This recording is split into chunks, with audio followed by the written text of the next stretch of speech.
watching the station covering all of the DMV. This is DC News Now. Well, good morning. It is 6 o'clock right now on a Wednesday morning. It's a little more comfortable as you step out the door this morning. A live look at the Kennedy Center. It is a little less humid than we've seen the past few days, but it is still warm, so be prepared for that.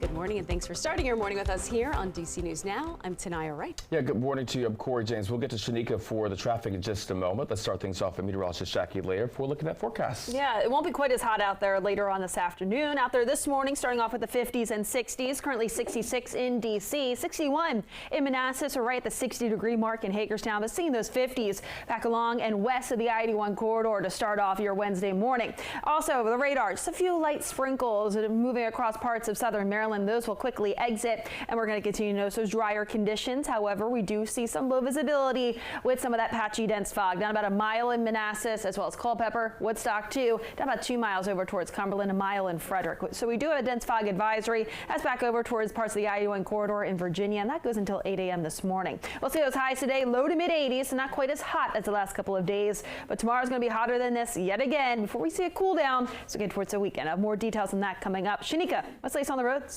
All right, you're still seeing traffic out there, Jackie. We're going to start on BW Parkway right in the Greenbelt area, heading north and southbound. You're going to see a tap on your brakes. Not too terrible, though. Earlier, I did see a crash heading southbound right before NASA Goddard, slowing things down. Right now, you're only looking at a little bit of yellow, or red rather, along the Capitol Beltway. You're looking good for the rest of the way through Prince George's County and into Montgomery County in Northern Virginia. You're looking good. Now in Aldie, you will see a crash. That's off of 15 heading northbound right near Lime Clyn Road.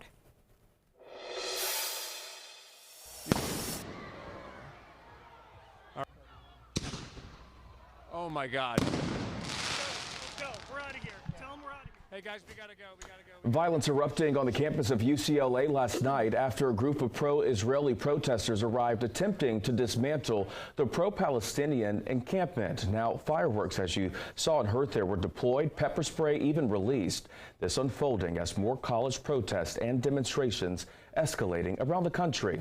Right now, pro-Palestinian protesters at George Washington University are on day 7 of their protests. And congressional leaders are now calling on the mayor and police to clear them out. DC News Now's Liberty Zabala live in Northwest this morning with why police have not yet moved in. And Liberty, we can still see all the tents there behind you.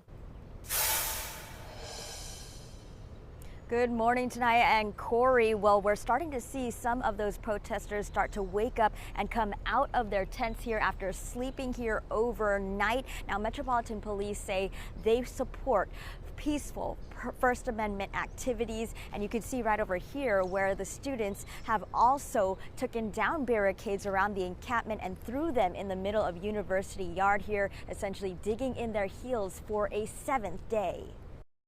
The big question is whether police will break up the encampment soon, now that other campuses with similar encampments have begun to do so. Forceful arrests have been made at the University of Texas, New York University, and the University of North Carolina.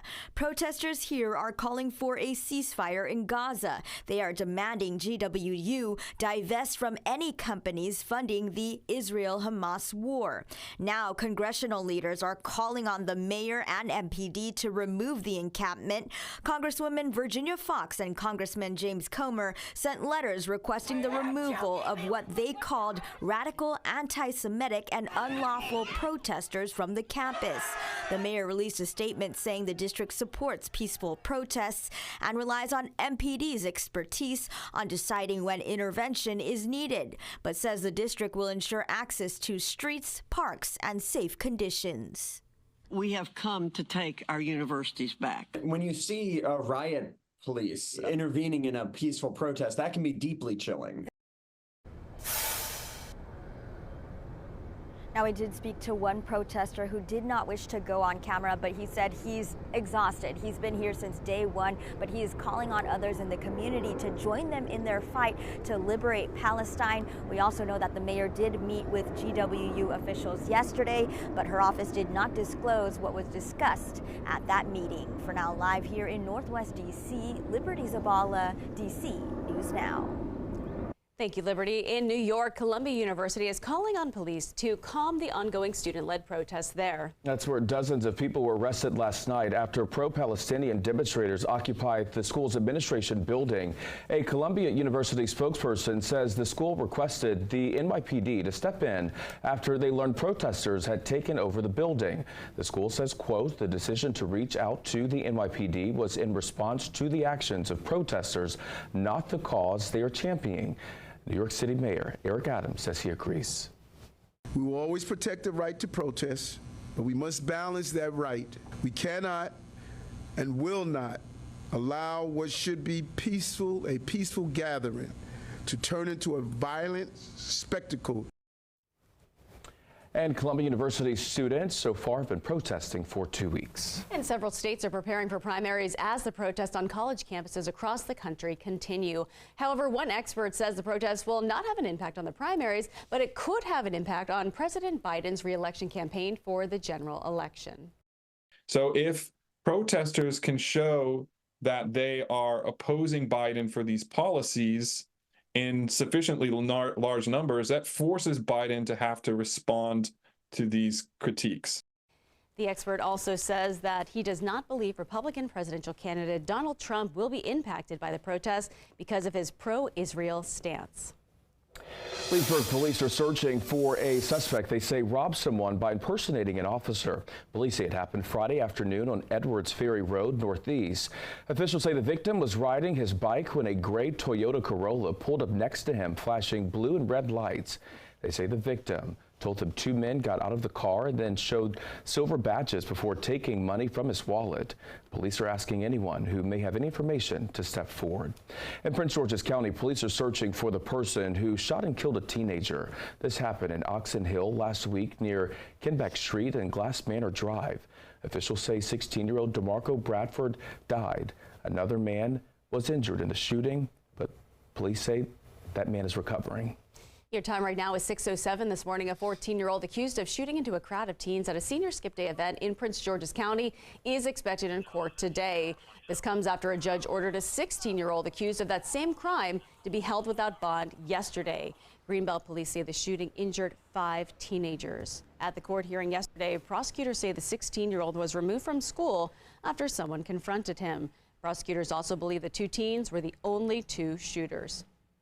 Looks like a random act of violence at this time, and that is very concerning to the public.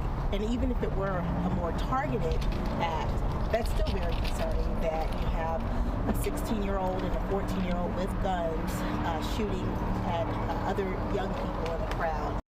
The 16-year-old boy is facing attempted murder charges. He is expected back in court sometime later this month.